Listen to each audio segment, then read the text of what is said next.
पूरे प्रदेश के साथ साथ जनपद मुरादाबाद में एमएलसी चुनाव का मतदान संपन्न हुआ। सभी शिक्षकों ने बढ़ चढ़कर भाग लिया और अपने मताधिकार का प्रयोग करने के साथ साथ आने वाले एमएलसी से ये उम्मीद जताई है कि वह शिक्षा के क्षेत्र में जो कमियां हैं उनके सुधार के लिए काम करेंगे। तो वहीं कुछ शिक्षकों का ये कहना है कि उनकी पुरानी पेंशन की बहाली की मांग चली आ रही है, उस बहाली की मांग को भी पूरा करने के लिए एमएलसी काम करेंगे। कुल मिलाकर मुरादाबाद के सभी मतदान केंद्रों पर मौसम खराब होने के बावजूद भी भारी संख्या में सभी मतदाताओं ने पहुंचकर अपने वोट का इस्तेमाल किया और सभी मतदाता ने ये उम्मीद जताई है कि जो भी एमएलसी आएगा वो हमारी उम्मीदों पर खरा उतरेगा। पूरे प्रदेश के साथ साथ जनपद मुरादाबाद में एमएलसी चुनाव का मतदान शांतिपूर्ण माहौल में संपन्न हुआ। मुरादाबाद में एमएलसी चुनाव के मतदान के लिए 16 मतदान केंद्र और 39 बूथ बनाए गए थे, जहां पर सभी मतदाताओं ने पहुंचकर अपने वोट का इस्तेमाल किया। भारतीय जनता पार्टी से प्रत्याशी डॉक्टर जयपाल सिंह व्यस्त ने मंडी समिति स्थित अपने बूथ पर पहुंचकर अपने वोट का इस्तेमाल करने के साथ सभी से अपील की। तो वहीं समाजवादी पार्टी से प्रत्याशी शिव प्रसाद यादव ने अपने बरेली स्थित बूथ पर जाकर वोट का इस्तेमाल किया और सभी से अपील की। सभी मतदान केंद्रों पर सुरक्षा व्यवस्था के इंतजामात किए गए थे और जिला प्रशासन के आला अधिकारी भी सभी मतदान केंद्रों का निरीक्षण कर रहे थे। मुरादाबाद जनपद में मूसलाधार बारिश के बाद सोमवार को सभी मतदाता अपने बूथ पर पहुंचकर अपने वोट का इस्तेमाल करते हुए दिखाई दिए। सभी मतदाताओं का ये कहना था कि आने वाले एमएलसी हमारी समस्याओं के समाधान के लिए काम करेंगे, साथ ही पुरानी पेंशन स्कीम की बहाली की मांग जो चली आ रही है उस पर भी विचार करेंगे। ऐसी कई मांगे सभी मतदाताओं ने अपने आने वाले एमएलसी के सामने रखी। आपने वोट डाला है, क्या प्रॉब्लम्स आती है? मैं चाहती हूँ कि एजुकेशन के फील्ड में एक नया चेंज आए। जो भी हम एडवांसमेंट्स की बात करते हैं वो चीज़ हमें देखने को मिले मुरादाबाद सिटी को। जैसे दिल्ली में हम दिल्ली से काफ़ी थोड़ा पिछड़े हुए, हम इसी आशा के साथ मतलब हम यही उम्मीद करते हैं कि एडवांसमेंट्स हो एजुकेशनल फील्ड में। अग्रवाल साहब, आपने वोट डाला, आप तो कई बार वोट डाल चुके हैं चुनाव में, अब इस बार किस उम्मीद के साथ? देखिए, पहली उम्मीद तो हम लोग वोटर्स की ये होती है कि एक अच्छा प्रत्याशी जो कि हमारे समाज के लिए कोई अच्छा कार्य करे। और जहाँ तक इस पोलिंग का, इस इलेक्शन का सवाल है, जो भी एमएलसी चुना जाए वो शिक्षा के क्षेत्र में एक ऐसा कुछ नया कदम उठाए जिससे कि जो भी प्रॉब्लम्स चाहे शिक्षकों की हों, विद्यार्थियों की हों, स्कूलों की हों, उनका निराकरण हो। और अगर हमारी कोई आवाज़ है तो वो शासन तक पहुँचे और शासन उस पर कार्रवाई करे। आपने आज वोट डाला है, किस उम्मीद के साथ? जी, आज मैंने एमएलसी के इलेक्शन में वोट डाला है, तो यही उम्मीद है कि हमारी जो शिक्षा में दिक्कतें आ रही हैं आजकल बच्चों की, पेरेंट्स की और स्कूल्स की, वो सॉल्व हों और हमारी शिक्षा एक नए लेवल पे पहुंच जाए। अरे मैं भी क्या हमने भी वोट डाला है, तो यही सोचकर डाला है कि जो एमएलसी हमारे जाएं यहाँ से मुरादाबाद से चुनकर, वो मुरादाबाद की जो भी समस्याएं हैं शिक्षा के क्षेत्र में उनको सॉल्व करने में हमारा सहयोग करें। क्या मानते हैं सर, आज आपने वोट डाला है, क्या सब शिक्षा के क्षेत्र में बहुत ज़्यादा कमी है जो दूर होनी चाहिए। वो हमें उम्मीद है कि जो इस समय बन के आएगा वो करेगा दूर। हमने अपने शिक्षकों के जो भी समस्याएं रहती हैं उसके प्राश्चित में डाला है वोट, और हमें जानते हैं कि जो हमारा नेता हो वो हमारी समस्याओं को सुने।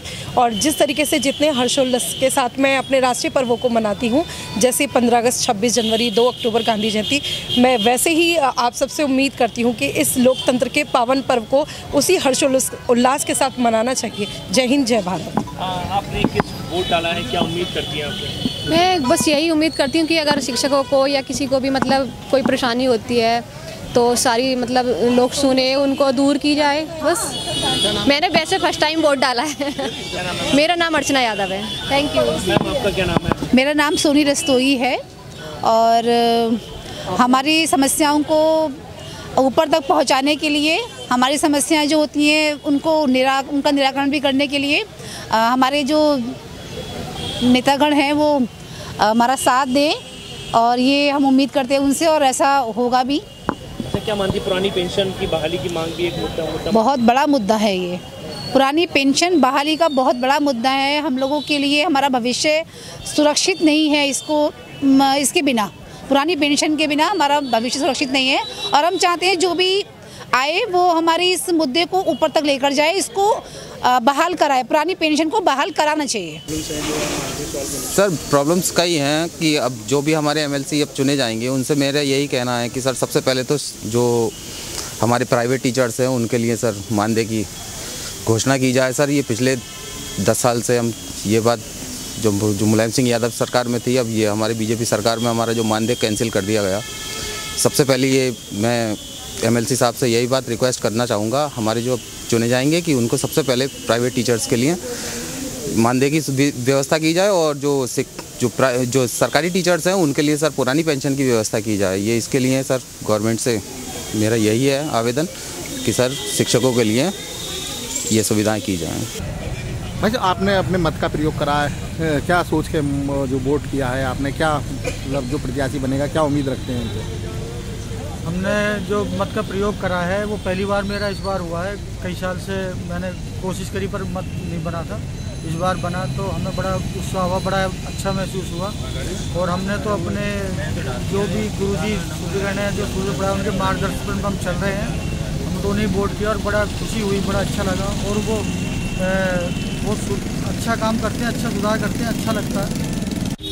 जी इरशाद भाई आपने जो वोट किया है किन मुद्दों को लेकर वोट किया है? देखो ये मुद्दे का मामला नहीं है, ये तो काबिलियत का मामला है। क्या मतलब? काबिल व्यक्ति था उसको वोट दिया है हम। क्या चाहते हैं जो भी प्रत्याशी बने उससे क्या उम्मीद रखते हैं? ये एजुकेशन सुधारें, पढ़े लिखों का इलेक्शन है, ये यूनिवर्सिटी बनाएं और शिक्षा का स्तर सुधारें। लेकर वोट किया है आप? कई मुद्दों को लेकर वोट किया है हमने, जैसे क्या पोस्ट ग्रेजुएट, लॉ ग्रेजुएट और जितने भी हमारे साथी हैं, हमारे जितने भी ग्रेजुएट बंधु भाई हैं वो सब डालेंगे। और हमने कई मुद्दे दिए हैं। एक तो ये है कि जो सबसे शॉर्ट में हमें जो भी नेता हम चुने जाएंगे वो हमारे लिए कुछ काम करें, हमारे लिए, देश के लिए और अपने समाज के लिए और स्टूडेंट के लिए जो लोग काम करेंगे हम ऐसे आदमी को चुन के आए हैं। शिक्षा के लिए, अच्छे कॉलेजों के लिए, अच्छे विकास के लिए वोट किया है और जिससे हम चाहते हैं कि शिक्षा में और ज़्यादा अच्छी बढ़ोतरी हो और अच्छी एजुकेशन का लेवल बढ़े, जिससे जो छोटे छोटे बच्चे हैं, जो बच्चे जो ग्रो कर रहे हैं उनको अच्छी शिक्षा मिले और अच्छा नाम रोशन करें। और आज आप देख रहे हो जो गरीब बच्चा उठ के एक अच्छी पोजीशन पे जा रहा है, तो हम चाहते हैं कि और अच्छी एजुकेशन मिले। और जैसे चाय वाले आज प्राइम मिनिस्टर हैं हमारे, तो एक नीचे से उठ के एक आदमी और आगे चल के प्राइम मिनिस्टर की पोस्ट। सांसद डॉक्टर एसटी हसन ने अपने वोट का इस्तेमाल करने के बाद कहा कि आज एमएलसी का चुनाव है और उसमें मैंने अपने वोट का इस्तेमाल किया है। उम्मीद है कि आने वाला समय समाजवादी पार्टी का होगा। देखिए मैं खुद समाजवादी का सांसद हूँ और हर पार्टी का हर वर्कर इस बात को जानता है कि पांचों की पांचों सीटें हम लोग जीत रहे हैं और जीतेंगे। आज आपने वोट डाल दिया?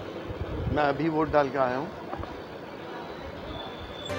भारतीय जनता पार्टी से नगर विधायक रितेश गुप्ता ने अपने वोट का इस्तेमाल करने के बाद कहा कि भारतीय जनता पार्टी ये चुनाव भारी मतों से जीतेगी और सभी का हमें समर्थन प्राप्त हो रहा है।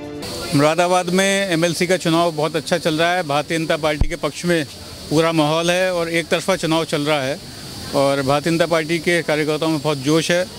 सुबह बहुत तेज बारिश पड़ने के बावजूद भी मतदाताओं में बहुत उत्साह था और उन्होंने आके मतदान किया बारिश के बीच में भी, और हम ये सीट बहुत ऐतिहासिक मतों से जीतने जा रहे हैं।